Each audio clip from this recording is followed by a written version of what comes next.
Al pie del Ávila majestuoso, a 920 metros sobre el nivel del mar, en un valle de verde geografía que se abre de este a oeste, surge Caracas, la capital de Venezuela.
And now, our feature presentation. You are watching a master at work. Go get some! Hey, what's going on? My name is Rafael Chacin, and here we are with another episode of the Combat Club, along with my co-host, Science Senate, because we're going to break down the UFC 317, which is last weekend was mind-blowing. And I just wanted to tell you, make sure to subscribe to Capitan Rafucho and Science Senate on YouTube. And of course, this is the first time we're gonna to sell it down, because the first time ever we're gonna do it on Kick. So make sure to subscribe on kick.com/Science Senate. Of course, kick.com, which is Capitana Fucho 93. So I just wanted to tell you, UFC 317 in Las Vegas, I mean, that was blow out of the mind. We got a new champion. We got so many surprises coming up there. So how you feeling about Science Center? Because this weekend is, wow, I cannot believe it just happened. Man, I'm so excited to talk about UFC 317, man. Thank you again for having me on the Combat Club. You already know I'm a part-time co-host. Raphael be the main host, always holding it down. But that being said, this is a special show. We're gonna start doing recaps either on Monday, either Sunday, Monday, or Tuesday. We haven't really figured out a date yet, and with our previews on Thursdays or Friday nights, we usually do, most likely Thursdays. That being said, there's no UFC this weekend, so we do have a break. I just want to touch on before we go into UFC 317. I just want to touch on the whole week of fighting. You know what I'm saying? We had UFC International Fight Week that led into going into the press conference of Dana White's first time promoting boxing. He's doing it with obviously Riyadh season, promoting that Canelo and that Crawford fight. Then we go into a great Friday night of Power Slap. So shout out to Power Slap. I believe it was Power Slap 13. That was fun to watch. And then we have an amazing card on Saturday night, which we were going to talk about. I mean, I just say we go from the very bottom, my man, and then we just work our way up, because there's been a lot of great fights. I know we want to get into Ilia. I know we want to get into Pantoja. I know that Van and that Royal fight was amazing to watch. A candidate for Fight of the Year. You know what I'm saying?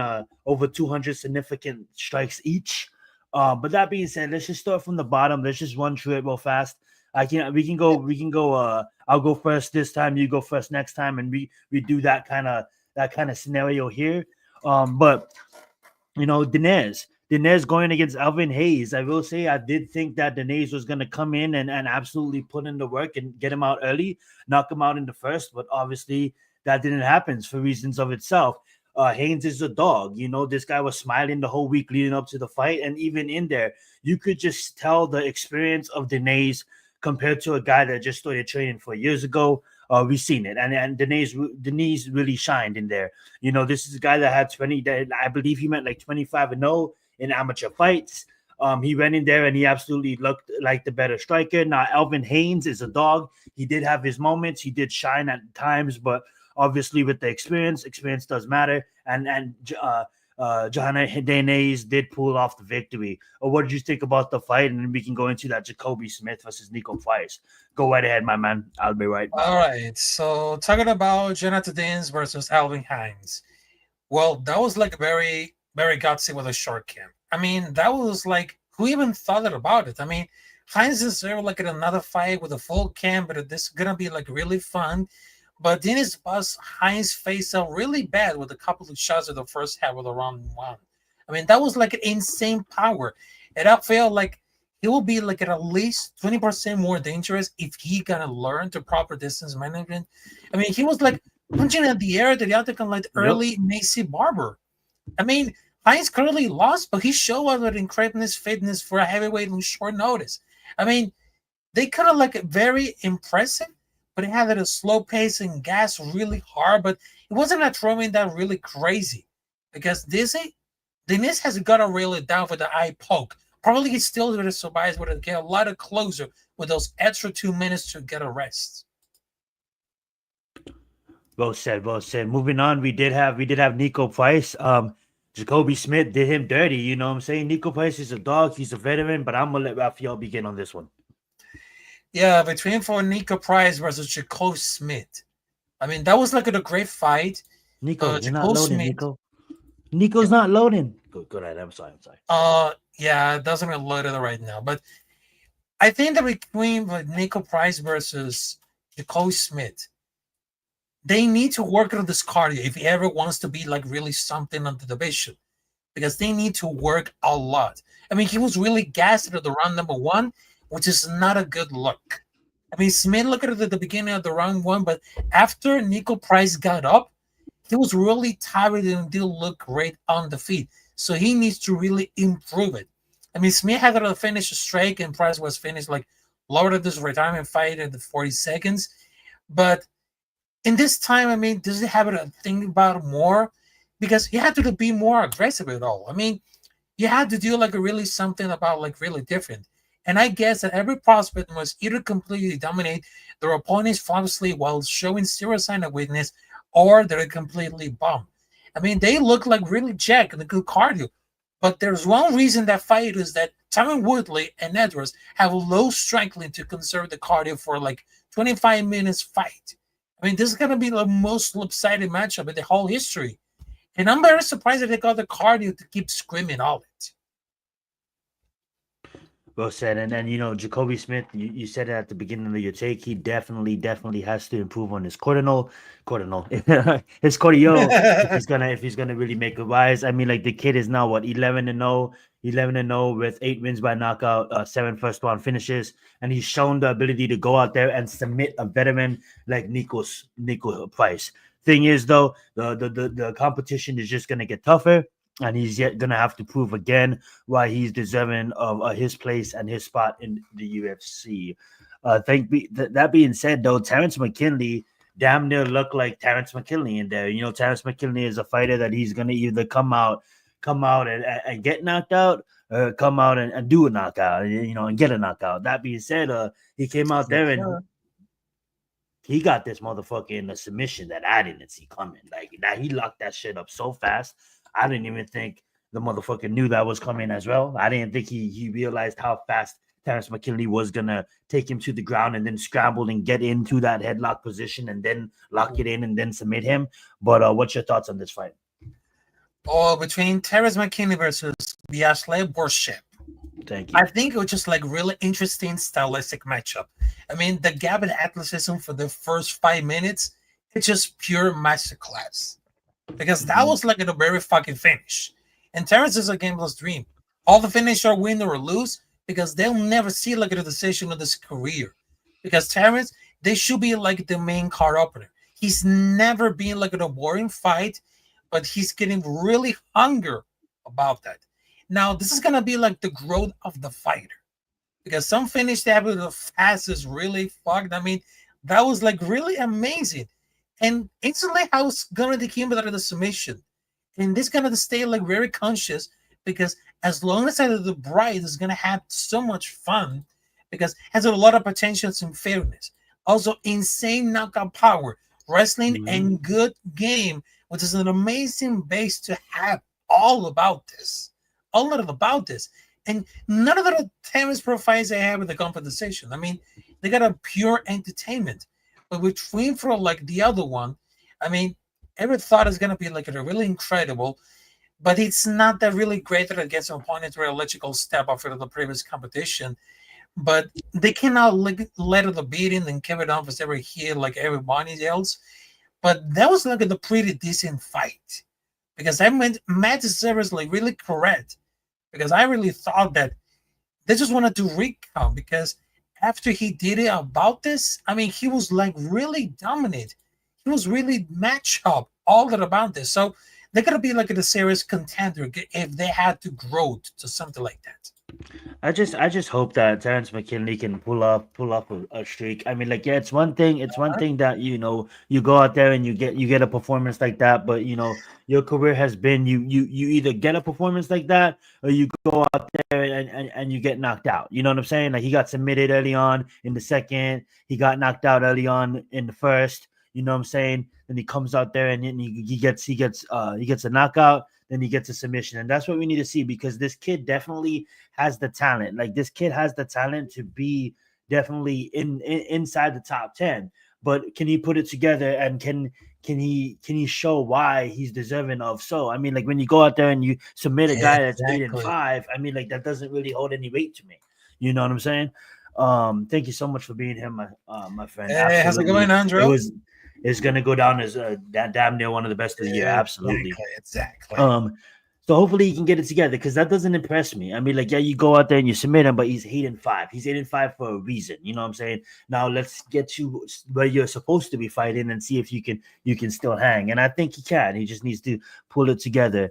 Tracy Cortez ends up getting the victory over Vivian. I mean, like, there's nothing. I mean, like Tracy Cortez, we all kind of had her win in the fight. You know what I'm saying? Like, Vivian did her thing, but Tracy Cortez didn't really, it's full domination here in my mind. I mean, like, we don't really need to talk about it, but if you want to talk about it. Oh, yes, between Vivian Araujo versus Tracy Cortez. Make it fast and we can move on. Oh, yes, because I'm going to make it fast. I mean, Tracy Cortez, we're going to tell her about this, folks. I mean, they had to focus on too much. She was like a professional fighter. But between she was trying to pull up out of the Matt's Holloway, but she cannot do it like any damage or stand up for like at some of the fights. But between for like Vivian Araujo, I mean, Vivian Araujo was definitely like a great impression. I mean, she beat because she was like over like the glows. It was like the most entertainment, something like that. But between it, because she would be like, did she own money or something? I mean, Cortez school Araujo everywhere. That was like after her loss in the Macunas, because they have some great grappling and pound. Tonight, after a little later at the fact there was like an all-time fumble, because I know that Tracy's going to really dominate it. But I understand that the grappling, it looks great right here, but the only cares about it is her wrestling. She needs to get improved a lot at this one. She also like the great defense out of the ground, but she needs to get at the culture like the blessing, and of course, she needs to get improved to more like kicks and better clinch wrestling because she will define everything. Yeah, I mean, like, I think she definitely has potential. She just needs to put it all together. And, when you go against a opponent like Vivian and you go out there and you do what you're supposed to do, like, yeah, she didn't get the finish, but she did what she's supposed to do. And then it's a step up. You know what I'm saying? Now you get visual competition. I just want to see her go on the streak. I mean, like, she got deroded by Rose, but Rose is an ex-champion, 2 times an ex-champion at that. You know what I'm saying? Jose El Delgado, bro, knockout of the night, one of the knockouts of the night, because there was many, and he definitely I don't think he probably got something from Dana, but that knee from hell, especially of an undefeated fighter that came in with that confidence, that 11-0 record. A lot of people had him as the dog of the week in Hyder Amel, and boy, did Delgado just straight shut him the fuck down. You know what I'm saying? I have to be honest with you. It was kind of a lackluster. Talk English has left the chat. It was a lackluster court until this fight. I mean, like, I was waiting for some action, and then here it is, early 26 seconds to be exact, into the first. He lands that knee. That knee definitely puts him out. and then he follows that up with a little bit of combo. Definitely deserving of the victory. And a lot of people had Emil as the dog of the week, but Delgado, we kind of knew that he was the better fighter, and he damn near proved it. 11-0. At the end of the day, you get clipped, and it happens. We've seen some of the best fighters in the world. Let's just talk about one, Islam. Islam got knocked out, and he turned that shit around. And look at the rise he's on, and he's we talk about pound for pound later, but he's number 2 pound for pound of all time. Well, not, currently active, not all the time. I'm sorry, but like he's on a lot of people's Mount Rushmore already, just on what he accomplished in his career. But that being said, though, Emil is definitely going to be coming back from that. She definitely needs to be active. I agree with that comment. Rafael, what would you think about this fight? All right, between Haider and Emil, that was like an excellent stoppage because boy just snapped it for him back for the knockout into her like okay, but he just saved like a lot of damage. I mean, what an amazing finish! What an amazing finish! Even they have like the Haider hype train was fuzzy, was lasted, but probably isn't enough at the time to make it to the rankings. So it was always like 35 because I thought that Haider Emil had the skills to survive watching like the real time, but the replay show that he was good at out. That was like the good stoppage. I mean, that was like the easiest one. I mean, now that it's kind of like the perfect knee, because it reminds me like of a young Chito Vera, like it's very incredible because he was like feeling hunger about this because he knows it about the good stoppage, but he needs to like to get it to improve like the Charlie shots because those flying knees, the shots for the head, I mean, that was really amazing. But he needs to take care of for this cardio and of course for the ground and pound, which is like there's one tiny thing that he needs to worry about. Absolutely. Thank you, MMA Homie Podcast, for being here. All righty, let's move on. Certainly knockout of the night with that knee, but there's many.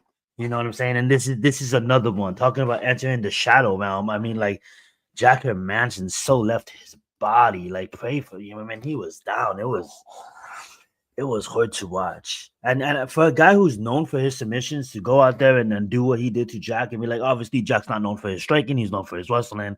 But Rodriguez definitely put on the show. Definitely another. I mean, like it was a lot of great knockouts, just one after another.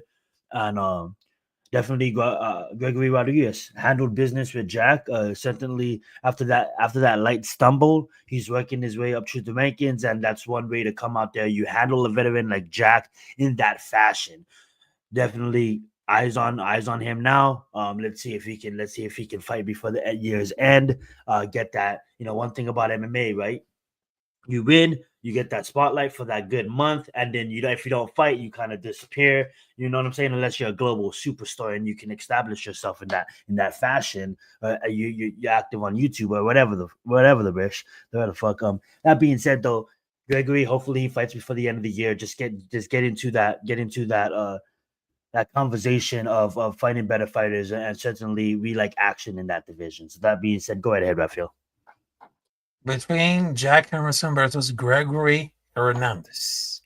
I mean, that was like really amazing, but the last hammer face, it felt like really personal because he literally slowly worked over and paused and then like dropped the hammer face with the staring at the hourly conscious man. I mean, that was like the most deliberate that I was like ever see like a long time because after he did it against Joe Pyfer, he didn't notice it because he used to blowing other people with his power because has been like an alternative wins and he will be showing like an alternative wins because he would demonstrate like it at the same instance.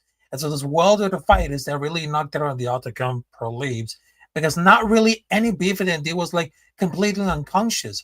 I mean, he even started for a few seconds before the last shot and that was like, holy shit.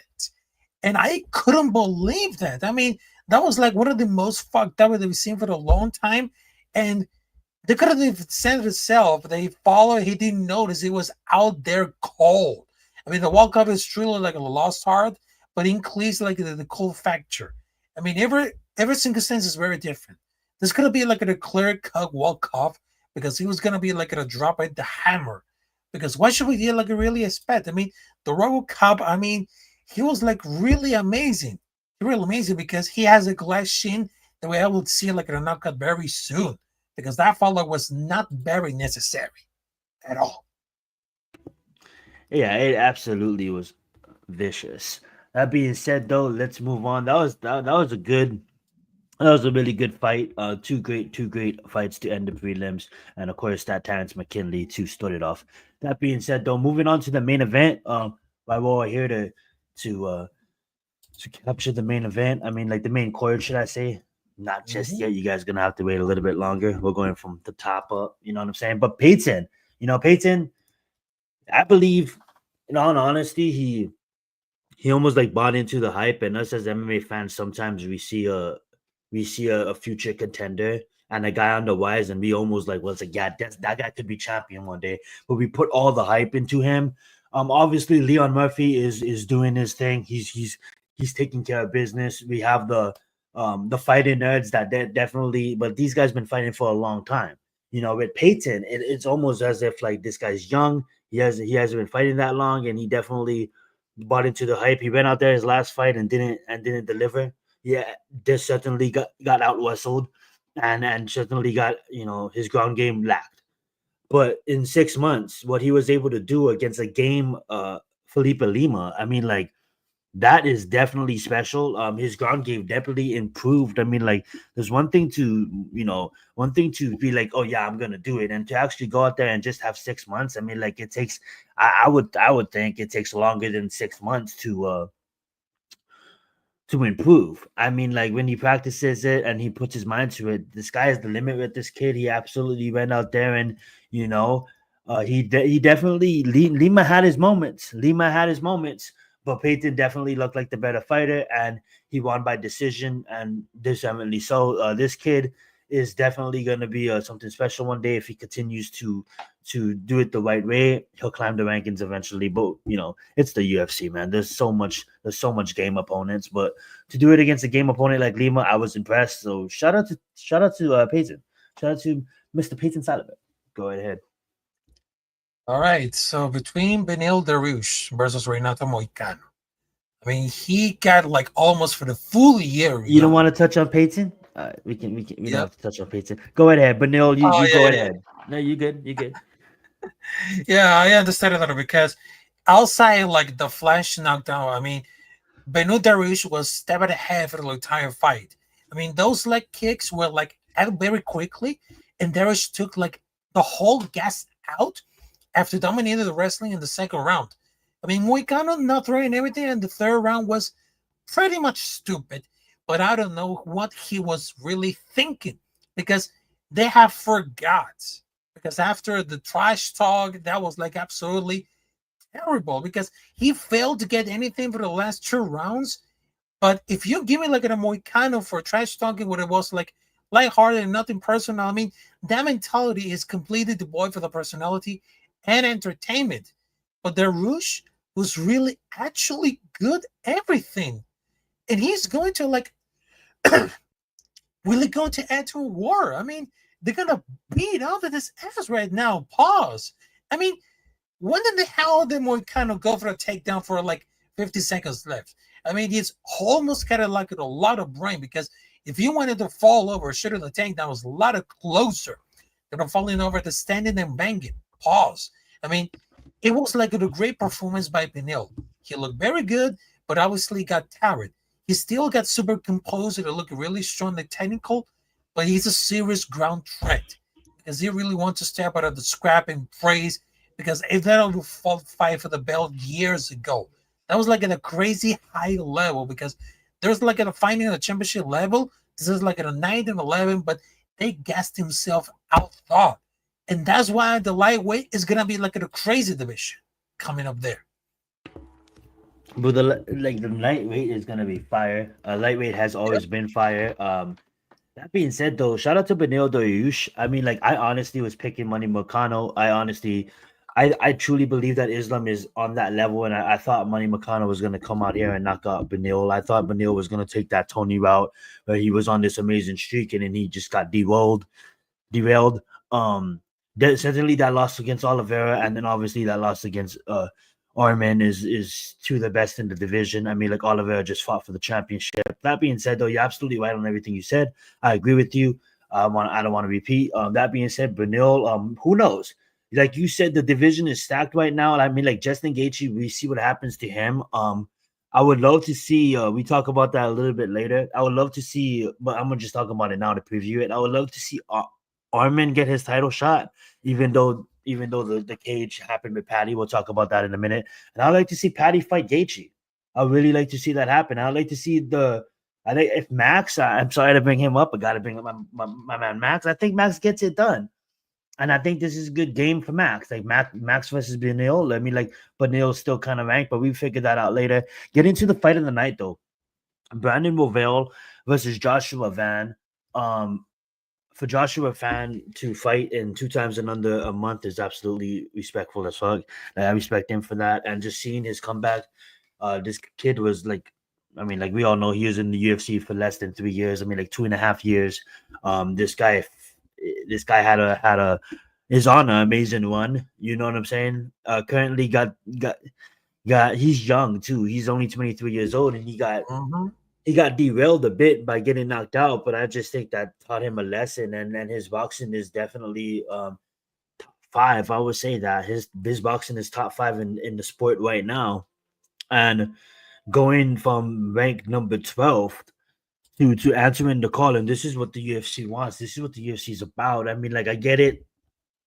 It's tough, but you know, you got to seize the opportunity. And Dana White, he's all about he's gonna respect you if you seize the opportunity. He's gonna give back, and that's exactly what happened to Joshua Van. He got the call to fight the number 1 contender in his damn division, and he answered that call. And these guys went out there and they had a banger of a performance. I mean, like over 200 significant strikes on both sides. I mean, like it's inside the top 5 most strikes of all time in the UFC.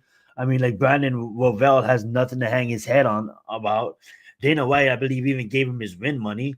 Joshua Van just went from the number 12 to be fighting for the championship. But I'm going to say it right now. I think Joshua Van, I think honestly, we really need to see the ground game.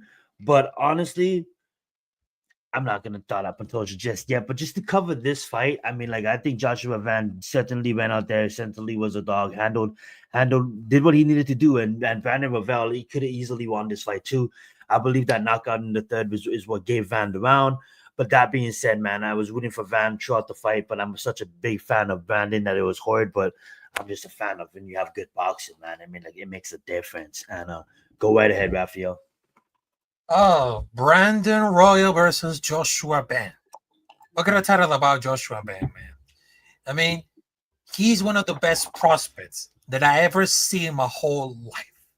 Striking, timing, counters, pressure, composure, killer instinct. I mean, that guy is the future. I mean, he just became like really realistic after his performance against Brandon Royval, because the adjustment, the target to the leg kick was in the final round was so huge. And I cannot believe that he was only 23. I mean, that was like a great fucking performance. And imagine to not get rid of the division. I mean, they just combined like more than 727 combined strike throw and 0 takedowns a bet. I mean, they just picked it off. And Brian Round is a legend. And they should have showed Cherez because he got like brings in every single fight that he wants. Because honestly, I mean, it's one of the best fights that ever worked. That was like very easy at all. Like the fight of the night. I mean, it was like really hard to score, but the knockout at the end that Roy knew it. It kind of stayed like for 2 more rounds. I mean, that was like, holy snap. Maybe he has more like shots, but Joshua Ben got a lot of higher power. Because I understand that Brian Royval is very good, but he needs to get improved, like more light shots, because those strikes of Joshua Ben are unbelievable. I mean, he just came like really furious at all. I mean, like, I really want to see the wrestling that this kid has. I mean, like, I honestly think he can knock out anybody in the division. I'm not gonna pull in, not trying to have a second take here, but I'm gonna have a second take here. So my bad. I really truly believe he knocks out Usyk. I really truly believe he can knock out the champion. And I truly believe if he was to go out there at Kai Kara France, he'll knock out Kai Kara France. But he doesn't need to go out there at Kai Kara France or Usyk because he's fighting Brandon Moreno. He's fighting the champ next. And I just truly believe I hope he trains fucking wrestling because we just seen what happened to a good fucking striker with the best power in the division go against the champion, and the champion looks like the fucking champion. I mean, like 35, we've seen great ones at 35, and Alex Pantoja will probably retire before he reaches DJ Mighty Mouse's level, but still what he's accomplishing, he's ranked right up there and climbing the ladder. You have to climb the ladder. And when you looked at the featherweight division, right, it was Jose Aldo, then it was like small people was like O'Connor, and then it faded, and then it was at Max Holloway, and then it was Volkanovski, and then Ilia just be like, yeah, legend. We talk about him later. But that being said, Alexander is definitely climbing his ranks among the great fighters in the flyweight division. But not only that, the great fighters, the great champions of the sport. You know what I'm saying? It's one thing to win the championship, but when you defend the championship, and a lot of people will be like, well, who the hell he beat? He beat a guy that came over from Rising and stuff like that. But yeah, I get it. But look at his full career. Look at he fought throughout his career. He's seen the best of the best in that division. He's seen some of the best in the sport. He's seen every single style. And this guy basically handled Kai Kara France like he's supposed to. And I was backing Kai. I really thought Kai was gonna, sleep that, get that punch in there and maybe sleep the champ, but that obviously didn't happen. Certainly Alexander definitely looked great. What's up, Chris? Certainly looked like the champion. Certainly want to hear your take on it, and then let's just dabble into a little bit of Alexander Pantoja versus Van. But I want to hear your thoughts real fast on Pantoja versus Kai. All right, between Alexander Pantoja versus Kai Kara France. Because first and foremost, Kai Kara France can't do shit at all. And Alexander Pantoja was shaken on the feet, on the ground. I mean, it's just like an outlier on the division because Pantoja he looks like he's going to be like, well, I know he's really exhausted for the round number 3, but he still got a muscly opponent and come back to the round 5 looking like immortal. I mean, the skill is very high and he was just like a destroyer. I mean, he was straight up big like brother Kai at times. At the second round, he did like a lazy push kick and kiting and just like, what about a lot backwards here, just like a kid. But those guys are world-class fighters, and they really puts a lot of things in perspective. And you had to put some respect on Alexander Pantoja's name. Put him higher on the list because it's gonna be like at a status, because it's gonna be like at a level at this time. Because I understand that Kai Kara France, he just wanted to win against Alexander Pantoja, but he got humble. He got humble at the second round. That I was just like, oh my God, that was like a complete domination. I mean, it's honestly is one of the best that I ever seen. That was like a monster. But I think that the first one, he just ran with the confidence, but didn't start with the takedown. And he got control like at a long time because they make sure the opponents like really tough, but very impressive. I mean, the future of Alexander Pantoja is going to be really at this level. Because that will be like an absolutely everything. Because there's no real reason that one would just really like the likes of Figgy, Moreno, Pantoja. I mean, the reason that those guys are really look good because it's not that are really pretty much to beat all of them. So we got that was a great take, by the way.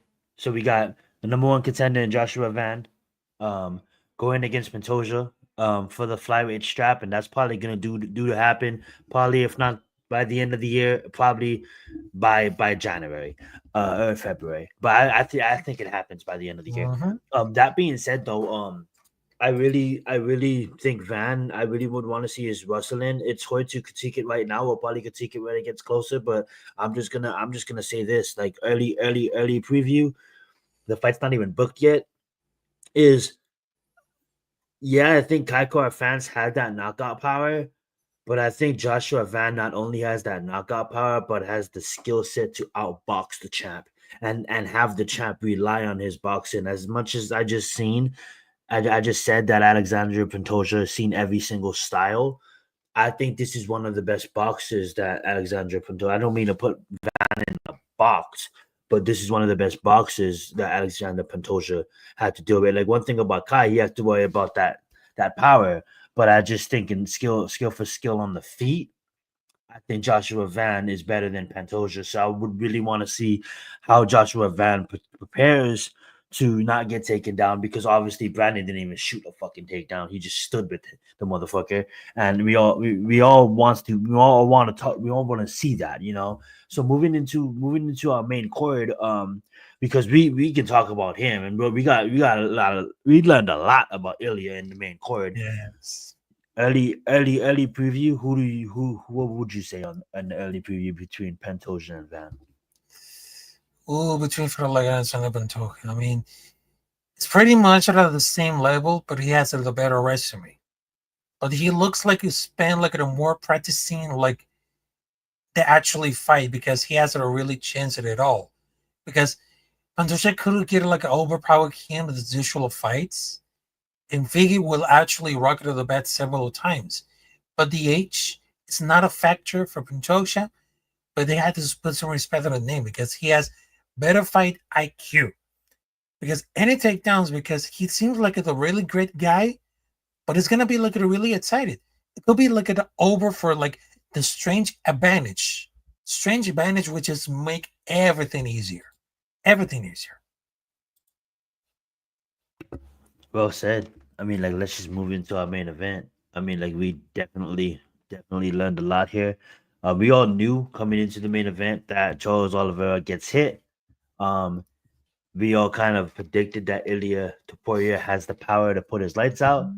Um, but when you think about what Charles Oliveira means to the sport, certainly deep down inside, we all wanted him to have a chance, right? We all wanted him to escape, you know, what the first round or the second round. Like I honestly predicted an early round knockout, but like it's just so tough to see legends of the sport gets handled. But respects on Ilya. I mean, like I picked him for a reason. Mhm. One thing that really stood out to me is the engagement up against the fence when Jose Oliveira had him in the double hooks and he went for the takedown, and to see Ilya reverse it mid-air and land on top in a dominant position, and then move into a triangle. Like we all knew that Ilya could box. I mean, like he just outboxed Max Holloway and outboxed Volkanovski and knocked them both out. We all knew he could have the power to knock out Charles Oliveira and outbox Charles Oliveira. But it was such a defining moment when he was able to even climb, and a lot of people would, you know, they won't even try to attempt to pass the gourd with Charles Oliveira. They'll just get up and be like, yo, stand up to your feet. But see him not only pass the gourd, Rafael, but to get him in a fucking crucifix. And like I'm like, damn, Whoa. you know, we are looking at one of the best fighters of our time. And I'm almost like, wow. Like you know, there's some fighters that come along where like one that comes to mind is Shakurat, right? I really believe that Shakurat's one of the best fighters in the world, but he hasn't really fought game opponents to really show. Like, he fought good opponents, but he didn't really fight game opponents. Ilia Topuria, what he was able to accomplish in his short career is, I honestly feel like he's something special. You know what I'm saying? And then to get back up and to basically knock him out with like some would say, like, I wouldn't say a simple combination, but like, yeah, that combination you can practice, but the chances of him being there is, and he does it again. You know what I'm saying? He says it. Oliver is going to push forward. This is a prime matchup for me. So after getting Oliver in a crucifix, he gets back into his feet and he lands a boom, boom, boom, 1, 2, 3, and then like it's just like Oliver was knocked out from the straight before that hook came, and then that, you know, obviously that the extra shit on the ground, which we don't like seeing, but it happens. Um, we're looking at this guy could go down as one of the greatest. I don't want to say that. I don't want to speak on that too soon because I do think that I do. I mean, he's number one. He's number one pound for pound right now. I think if Islam goes up and which he's going up, and if he beats Jack, then Islam will be 1-for-1, pound for pound. You know that shit will change. But right now, we're looking at one of the best fighters, if not the best fighter in the world. And what do you think about that, Raphael? To have that statement at 28 years old to you guys seen the thumbnail. I mean, like that's some Conor McGregor shit, and I think he fucking is better than Conor McGregor. I think he's out here. I think Conor McGregor's prime versus Ilia right now. Ilia knocked the fuck out of Conor McGregor. But you see how spooky it is that the double champ status, the knockout of Jose Aldo, the knockout of Charles Oliveira in the same fashion, but just on opposite sides. I mean, like we are looking at one of the greatest that the sport's seen in a while, and hopefully he can continue it. You know what I'm saying? Hopefully he can go out there and continue it. We'll talk about who does he fight next, but go ahead, Raphael. Ilia Topuria, what did we learn, and what did you like about the fucking fight, brother? Oh man, this is gonna be like the fight of the year because even I just saw like the fight of the year. I mean, the emotion, it was like really, really gets the attention because I understand that Charles Oliveira gets hit a lot and he doesn't have a real element of talking good wrestlers down.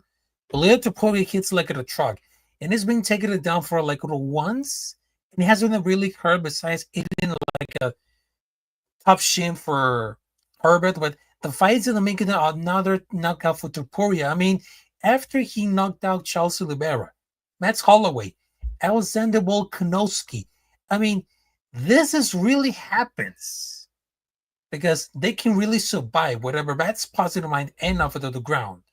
But this is gonna be like really ended. And I'm very proud that Ilia Topuria, it became something like really interesting because what's happening right now. I mean, that was like one of those first times that even that goes to the point right now because they're gonna be like a really stacking it up, and I really thought that's gonna be really, really amazing at all, but they just really to go to the fight, everything because after what happens to like the Islam Makhachev, I mean, doesn't make any sense to have to go for the back down again. I mean, if Ilya decides to move it again, which is like unlikely because I don't know if the UFC is going to allow to jump the Actually, bases. two defenses and he's gone. If Islam wins, Yeah. right? What is Islam gonna do though?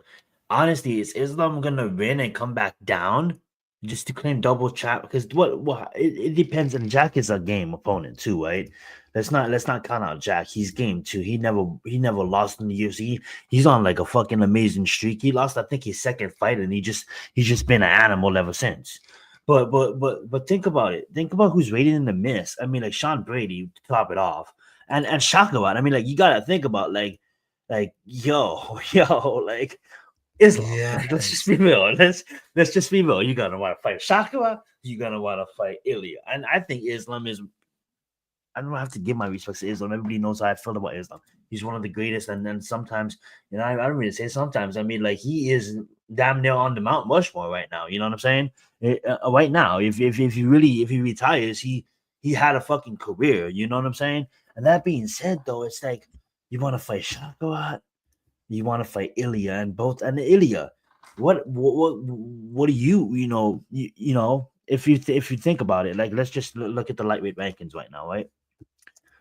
We'll Oof. focus It's going on to be that like a later. really, really. Orman, I think Orman gets his title shot. I get it. I get it. Why you wanna? I get it. The hype between Paddy. Maybe Ilia just destroyed 3 legends, and you're like, you know what? He destroyed 3 legends. Give him what he wants. You know, Dana White maybe folds, and maybe he's like, maybe the fights are really booked. The fight's probably already booked. It's Tuesday, so yeah, maybe the fight's already done. But if that's the case, I mean, like, okay. Yeah. Armin is probably going to be super mad. He's probably not going to go like that. Yeah. But Justin Gaethje, are you really going to retire? I don't really think so. Probably. That being, I don't know if he goes out like that though. Like the UFC, like I don't know. We'll see what happens to Gaethje.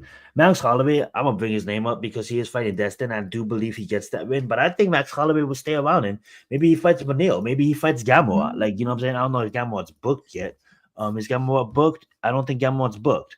You know what I'm saying? I don't think Max Holloway is unless he goes out there and he fucking knocks out Destin, you lost against Ilia. Your chances of fighting him again anytime soon is highly unlikely. So his name's not coming up. So the only name that really truly makes sense to me is Orman. The fight against Paddy will probably happen. I would want it to happen second because I think Orman is deservedly so of his title shot. But I just think the bad blood, the promotion, it is entertainment. Dana White may not have liked it, but he might be like, you know what, like, fuck it, let's just run that shit. It's gonna make us money. Patty's undefeated in the UFC. Ilia's undefeated in general. I think that sells. I think Orman, if you're truly the best, I don't think like I hate saying that, but I'm a fan of I'm a fan of Max Holloway, bro. Max Holloway didn't sit around. Max Holloway went on a streak to turn and get his. You know what I'm saying? And I think if you're Orman, the doctor stopped you, be pulled out because of your back. Dana White and the rumors about you missing weight just went wild like wildfire. You came out there, you was a backup, you made great. I think honestly, don't get salty if Islam gets booked against Paddy, which it is probably booked. Go out there and and win another fight. I mean, like I hate saying that because I really want the guy to get a damn fucking title shot. Like, look at that. Like, why does he need to win another fight? I don't know. But I don't want him sitting around. It's like, dude, you haven't fought in a year almost, a year and a half almost. It's like, I don't know, man. You take the mic over. What you feel about what's next for Ilia, and then we wrap it up. We end the show. What you think? Yeah, because over the last thing, because we've been seeing like Ilia Topuria colored out Paddy, and basically this is like the first title defense, which Paddy versus Ilia. I mean, it doesn't make any sense because the ranking was conciliated because Paddy is ranked number 8, but it make perfect sense because it's gonna be like an easy fight. But Arman Tashian should be Ilia's first defense title since he was ranked like the second one. Or maybe like Justin Cage was gonna rank it at number 3rd. That'd be like really fun. Perhaps like Ilia Topuria is gonna move it up against like Shaba Ragnar or Sean Brady because they're gonna wait for the winner versus like Islam Makhachev versus Jack. I mean, can't even imagine. I mean, what is the size of the difference is not gonna be like really too much. But also he was saying that he will retire early, so maybe he might try welterweight for the first time 3 divisions. I mean, it should be like everything is gonna be like a kind of like a win division. But also Gaethje and Ormaz are great fights. And they will see like a really it's very not that really difficult. But I know that because Oliveira was made for him. And that result was really high with his styles remember everything. Because he shouldn't fight Arman, but could it be happening or not going to happen because it's gonna be like too risky for the Golden Boy. I respect that. I love the fact that like Mhm. Gaethje's name is in the mix, but like I get it. He's a legend, and he wants to ride out into the sunset eventually too. And I wish him nothing but the best. But I mean, like, I mean, I don't know, man. I just really don't know. I mean, like, I just feel like Armin is the guy, and I think Gaethje versus Patty, like honestly, like give Armin his title shot. This motherfucker is literally on the streak right now, and he's streaking. Like, give him his title shot. It's deservedly so. It's almost like Shakawa. It's like give him his title shot. You know what I'm saying? That being said, it'll come eventually. But because I think this is Ilia's toughest test. I think Ilia goes out there and drops Destin in under 2. I think Ilia goes out there and I don't know. That Patty fight's gonna be fucking amazing. I don't know. I would want to see that Patty fight, but I think if Patty goes out there and fights Destin, I think the winner of that fight will get the winner of Orman versus Ilya. And I think Max Holloway, just to bring his name up, I think you just fight a little bit. You go out there, you just fight big names. You go fight Benil. Maybe you go fight Gamma. That's if you win against Destin. Dan Hook is there. I think Max Holloway really proves himself. And I think by the time Max Holloway gets another shot at the title, is when Ilya probably moves up to either fight Islam or fight Jack or fight Shakurat, because I do truly believe that is Islam going to win the title? Say Islam beats Jack. Is Islam going to jump back down and fight Ilya? Or what if Jack beats Islam, and then Jack fucking be like, okay, everybody doing this double champ shit. I want to jump up because maybe he doesn't want to fight Shakurat. You know what I'm saying? But there's Sean Brady right there too, and I don't know how Shakurat's not fucking number one in the division because you're literally looking at. I get it. He didn't really fight the top competition, but this is one of the best prospects that the sport has ever seen. And god damn, he's so good. I'm not trying to dress him too much, but one thing I wanna point out is we got dude, Max Holloway. Why you still like number one? You're not even in the division. We got Leon Murphy coming up. You know what I'm saying? He's a fighter that we all need to keep our eyes on, and there's a lot. But I don't want to drag this There's like on. a reroad Yeah, because I didn't see like the fighting for like over a month. And I know that it's a situation that because some fighters they gotta like had to wait for months and months and months, so there's gonna be like for the next fight. But between for like Laron, I mean, that's gonna be like a really because I just wanted to tell like Laron Murphy after this one. I mean, he could have been like a nice takedown, but I know he was like a defying like a puncher because he's gonna be like a really expected. But the problem is, I mean, if this should have happened, they're gonna fight all over it again. But he's gonna be like it's not gonna be like a really live about anything. But also, he's gonna be like a fight to play the crown and not complain about like the running rather for the gun for the finish. And he was like constantly working his back, present position and framing positions to neutralize like it, and it could generate all about that. yeah. If it's really up to me, like I get it. He really hasn't really proved himself like against the cream of the crop. But he did go out there and he did fight Josh Elliott. And one thing about Josh Elliott is Josh Elliott fought 5 rounds with Ilia Topuria. So let's just be real, okay? So I think give Lamone a title shot inside fucking a year. Like he deserves it. One thing I do want to point out too is I don't know when this motherfucker if he ever will make the crossover, but there's a lot of shit, and we're gonna end it after this. I don't mean to drag this shit on. And Rob is definitely a monster. We have Cody Sanhagen, a lot of shit going down in the lower divisions. But and shout out to Tom Aspinall for getting his title. But let's just talk about DPP. I mean, like Cosma is there, but just figure this, like hypothetically, like hear me out, okay? Hear me out. So we have a world where what if, just what if, okay? Just hear me out. What if we see a world where and this is gonna be like this could be like one of the biggest fucking middleweight fights of all time if it all pans out. What if you see a world where like Kazmat Shimaya like just absolutely mag dogs like DPP and he definitely gets the championship and he holds on to the championship and he goes on like this a fucking amazing streak with a championship and maybe like 3 years fucking down the line we just have this fucking monster signed to fucking UFC, bro. And we just get one of the fucking greatest fucking middleweight fights because I truly believe like there's like when there's competitors out there like that I really want to see, and I don't really watch other fucking promotions, but when there's competitors out there that I really want to see, like Usman is one of them. I mean, like this guy is definitely one of the best fighters in the world that's outside of the UFC, and he was with Bellator. He's obviously the merger, so he's with the PFL now. No contest against Brad, but he's definitely, obviously not really game opponents, but he's still 27 years old, and he still has that last name, and he's the older brother of Umar. But that being said, I'm sorry. That being said, though, like so much great fucking MMA to cover, and we do it here. So I'm gonna pass it over to Raphael. He's gonna end out the night for us. Thank you so much for doing this special edition of the UFC 217 recap, my friend.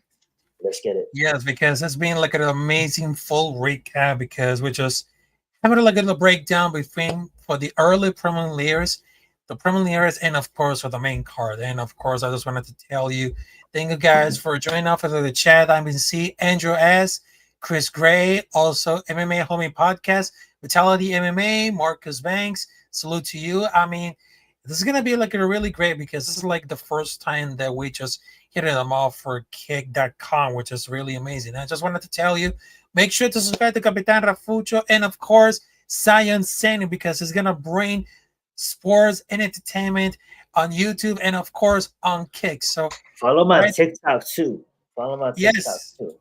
Yes, it's gonna be like really soon. So that being said, folks, because it's been like a hell of a night. So thank you very much. And I will see you there at the next episode of The Comic Club. This is a podcast with 100% extreme attitude because in this club, we're born to fight. Anytime, anywhere, anyone. So thank you very much.